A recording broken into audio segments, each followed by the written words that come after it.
What's up, family? Welcome back to my channel. If you are new here, go ahead and hit that subscribe button, and while you're at it, hit that post notification bell. So today I am doing a little story time on my breastfeeding journey.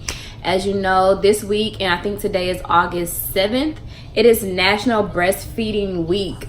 So I'm just gonna go through my journey from the beginning up until now, because I am still nursing. My son is 21 months. Well, he'll be 21 months Saturday, and we're still nursing. And so I'm gonna talk about what I've been going through. One second, his nose is running. What I've been going through, you know, these last almost 2 years. So starting from the beginning, let's fast forward.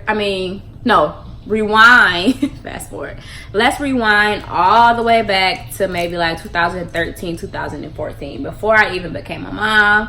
Before I knew anything about breastfeeding. I used to be so ignorant and so judgmental. And, you know, for anybody who I've ever offended on my Facebook page or whatever, because I'm very opinionated, I'm sorry, because I honestly didn't know the joys and the things you go through when you breastfeed. So basically, I used to like judge people who breastfed in public, like with their boob out. I used to judge people who breastfed longer than a year. Like, I was just super judgmental, and I had no right to be, because I had no kids and I was young. But now that I have a son, I understand everything. I see everything in a totally different light. So that's what I'm going to talk about today. So when I first found out I was pregnant, one of the main things that I was very vocal about was wanting to breastfeed. I was like, I want to breastfeed my son. I hope everything goes well. I hope I'm able to produce, because, you know, not all women are able to breastfeed. So that was like one of my main concerns. So when I had him at 37 weeks. So they consider it full term, but not really. I think they full term now is like 38, 39 weeks. But so I had him at 37 weeks, and he was a little tiny thing. He was like 5 pounds 14 ounces, I think. It's a shame I don't remember. Haven't even been that long ago. But he was 5 pounds and 14 ounces, something like that. And he wouldn't latch, y'all. So when they first tried to get him to feed, he wouldn't latch. And, you know, in the hospital where I delivered, they are pro breastfeeding. So they had the lactation nurses come in there, you know, to try to get him to latch, and he just wouldn't do it. So automatically I got so discouraged. I was like, oh my God, like, my baby is not latching on. They was like, well, you know, the weeks, like 37 to 40 weeks is a big difference. So, you know, in their developmental, well, you know, how they develop or whatever. So they was like, don't worry, you know, it could take some time, whatever. I was like, okay. So, and I kept trying. He was so little anyway, so I was hand expressing in the hospital and feeding him little breast milk through this little syringe, and I was also giving him a little formula. So we got home, and he still wasn't latching like he was supposed to. And I actually have a cousin, hey Bunya, who is a lactation counselor, and she was so supportive. She came over to the house multiple times to you know, show me different ways to hold him, to try to get him to latch. And that was so helpful, and he ended up, you know, latching, and I was so excited about that. So he ended up latching, and we haven't had a problem since. So I say maybe like a week, after he was born, he had the latch down pat. But I was still at first trying to supplement with formula, but he wasn't having it. So I think, matter of fact, it was December, the end of December. He was born in November, so the end of that December, I had got mastitis, y'all. And if you do not know what mastitis is, I rarely know what it is. I just know it's painful.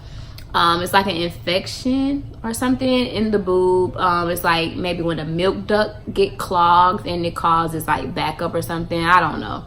So one day my boob just was like really sore, and I was like, what's going on? It was this boob. It was so sore, and I, you know, was looking at it, and I saw a little small white bump, like where it was hurting at.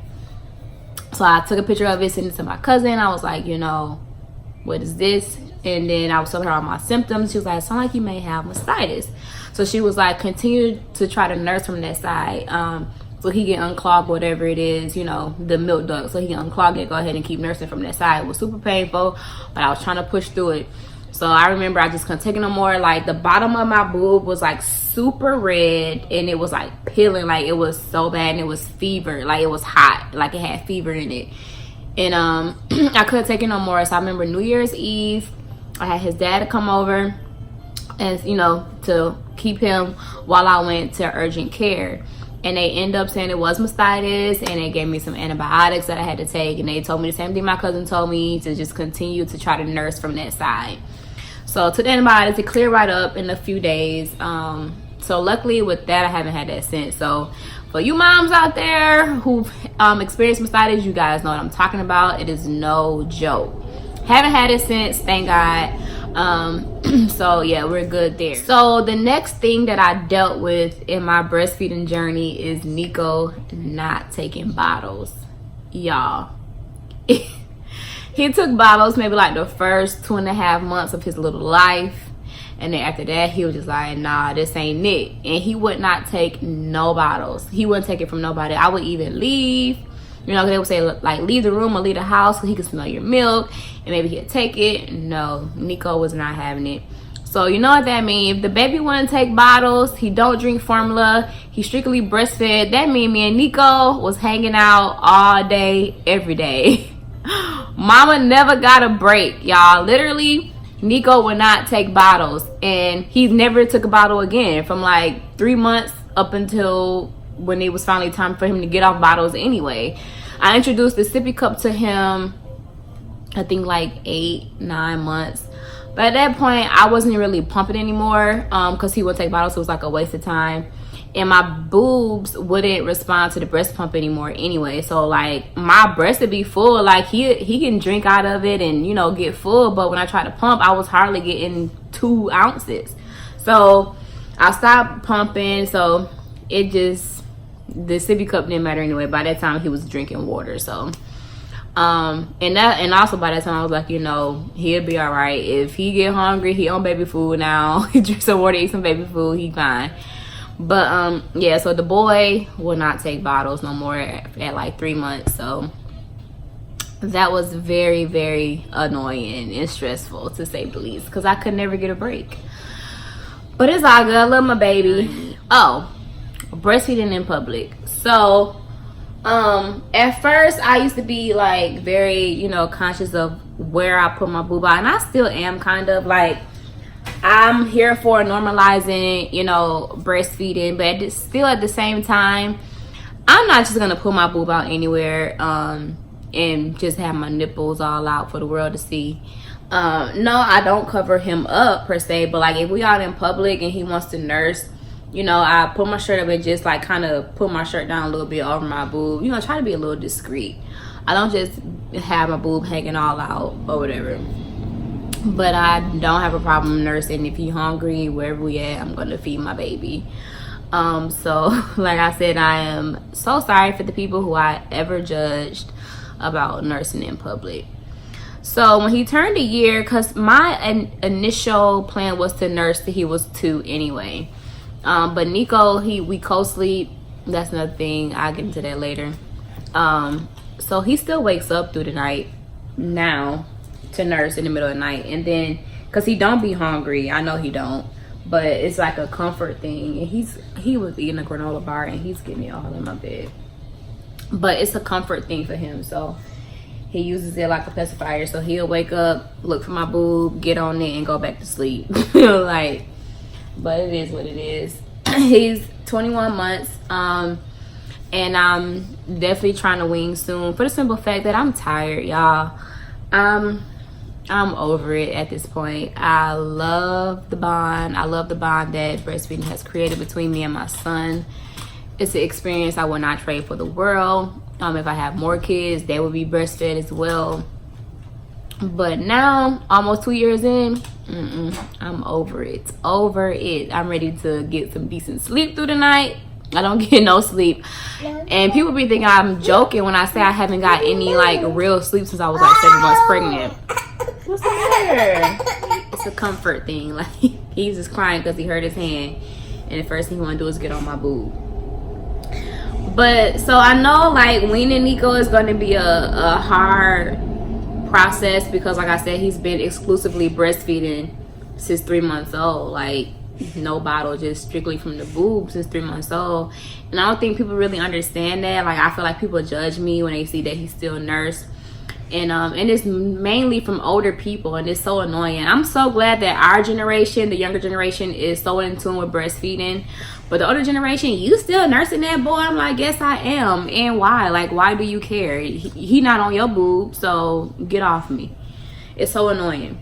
And it's like one of my biggest pet peeves when people ask me that. But like I was saying, people don't understand, like, it's a bond. Like this is all he know. Like my boob is his source, has been his source of food since he's been born.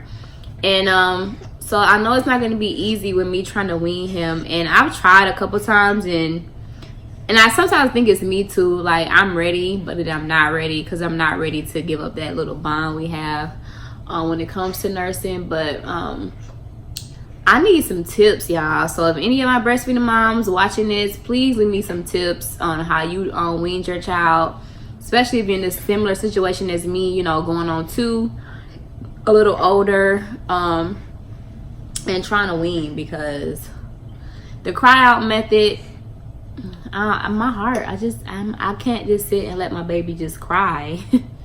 So I don't know how this is gonna work out, y'all, so just pray for me. And I will do an updated video when we do wean on how I did it, when I did it, how long it took.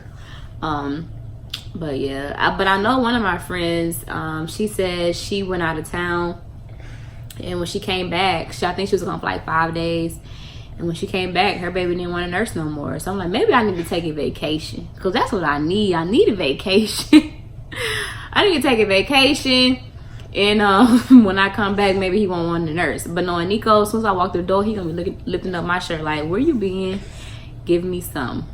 So, but yes, I love breastfeeding so much. It's been an amazing experience for me. I try to motivate, you know, new mommies to, you know, at least try. Breastfeeding is not for everybody, and you know, some people say breast is best. No, fed is best. So long as your baby is fed, whether it's formula or breast milk, it's okay. We understand that breastfeeding is not for everybody, because in the beginning it is super painful. Like they little tongues on your nipple feel like glass. Your nipples be raw. Oh, I don't even want to think about that. Like that, that was rough. Like when he really learned how to latch. And that first week, whoo, it was rough. So another thing I wanted to kind of talk about was for maybe the moms who don't produce a lot of milk, the things that worked for me. I never really had a problem producing, but when I was trying to build up my storage when he was still taking bottles, like, you know, having milk in the freezer to pump enough and still be able to feed him, I would what you trying to see? I would take mother's milk tea. And I remember one night I drank 1 full glass. It had to be like 8 o'clock at night. I drank a glass of tea, well, a cup of tea. And I would say maybe about like midnight or 1 o'clock that morning, I woke up with the most engorged boobs. It hurt so bad. I had gotten in the shower and just let warm water, and it was trying to like hand express milk out. Like they were so engorged, and I pumped and had to hand express some more. Like it was the worst. But ever since then, I never really drunk no more like that. I was like, okay, I obviously don't need this because I do produce enough. But there's also another site, if I remember, I'll link it below. It's this company that sell like lactation brownies and cookies, and they are so good. I had one of my moms, I'm in the mom group on Facebook, and one of the mothers sent me some her brownies because she didn't need them, or I think she didn't have a space for them, and so she froze them and she sent them to me, and they were so good and they did work. I used to be engorged eating those too, but they were actually good. But yeah, so if anybody ever have any questions, any advice on breastfeeding, I feel like I'm a pro at this point. So if you have any questions, do not hesitate to ask me. I love talking about breastfeeding. I love talking about babies in general. I love talking about labor and delivery, anything like that. And if you want to hear my labor and delivery story, let me know and I will do another video on that. But yeah, that's it for this video. I hope you guys enjoyed my little story time on my breastfeeding journey. Like I said, it is National Breastfeeding Week, so I feel like this was an appropriate time to share my journey with you guys. So like I said, if you have any questions, do not hesitate to leave some comments below. Hit me up on Instagram, whatever. I will answer them. Yeah, it's a bear. Cheetah? Say, it's a cheetah? You are so smart. It's a cheetah. It's a cheetah. Yeah, it's a cheetah. Gorilla. That's not a gorilla. He is so funny. But yeah, so don't please subscribe to my channel. Support me, guys. If you're new here, I promise you will not be disappointed. Thank you guys for watching, and I'll talk to you soon.